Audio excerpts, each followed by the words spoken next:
weli waxaan ku sugannahay magaalada maalma xaafadda Rosengood oo ay Soomaalidu degan yihiin waxaan la kulnay xildhibaan dayba la yiraahdaa waxaan deganahay magaalada Kristianstad oo u jirta adigu magaaladan maalmo ilaa iyo 80 kilomitir isbiga ayad musharaxa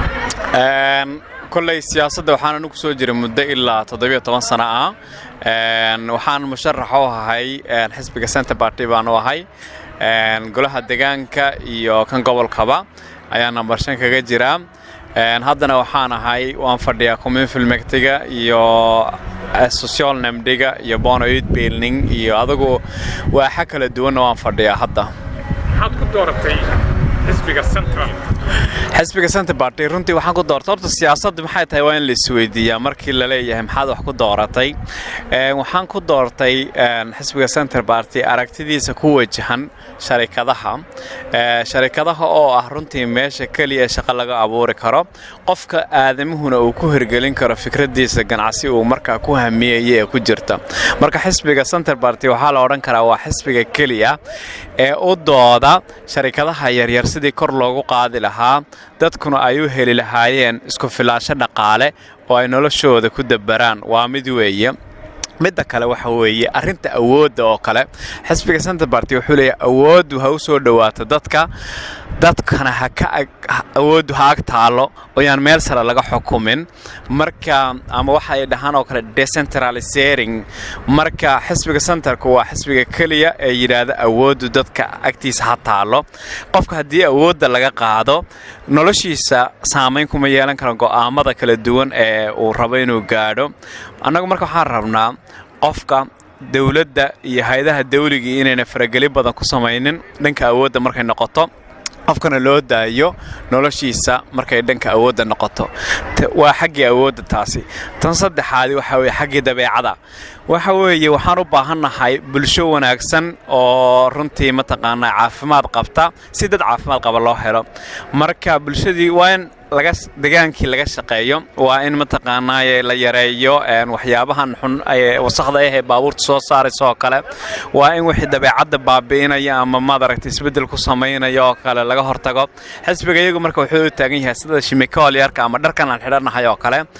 si aan loogu sumoobin ama bulshadu ayna dhibaato uga soo gaarin oo kale in chemical-yarkii la yareeyo oo kale marka arrimahaasna waa arrimo runtii aan u arko inay lafdhabar yihiin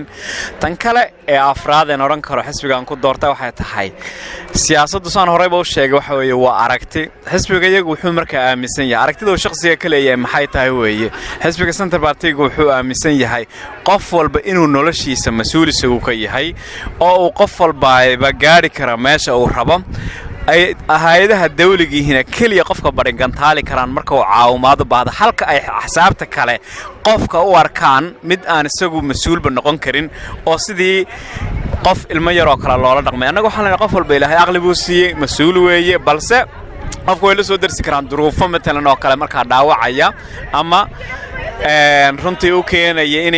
inuu qofku gaari waayo meeshii uu rabay marka xisbiga Centerku wuxuu leeyahay qofka markii matalan shaqala aan oo kale la soo gudubto inta yar oo shaqalaanta aan barikan taalo balse qofka ayaa u taala maanta inuu shaqo raadsado inuu isagu noloshiisa uu dabaro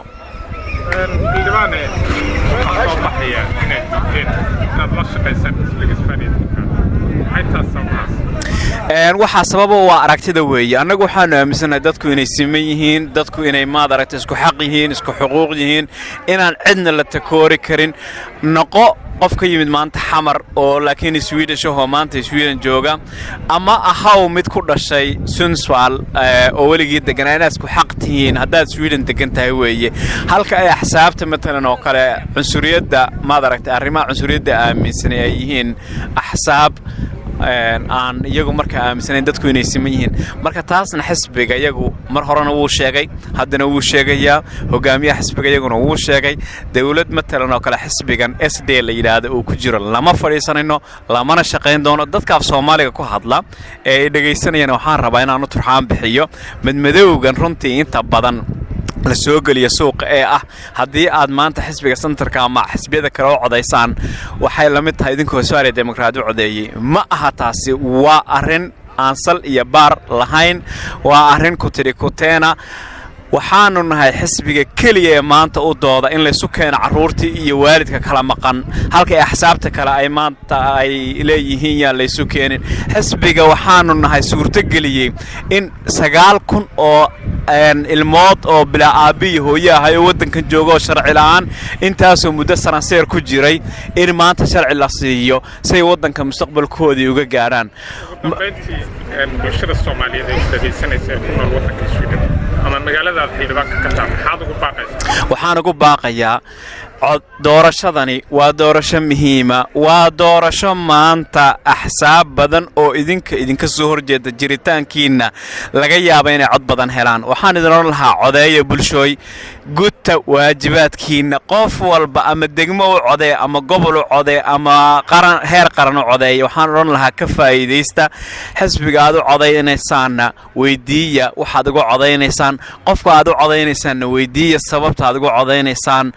awoodana idinka iskale waxa weeye laakiin ka faa'iidaysto oo markuu kaarka codku idiin soo dhaco ha tuurin ama meel ha ku ridin ee xafida si aad maad aragtay u gudataan mas'uuliyadda idin saaran waad maadsantahay idinka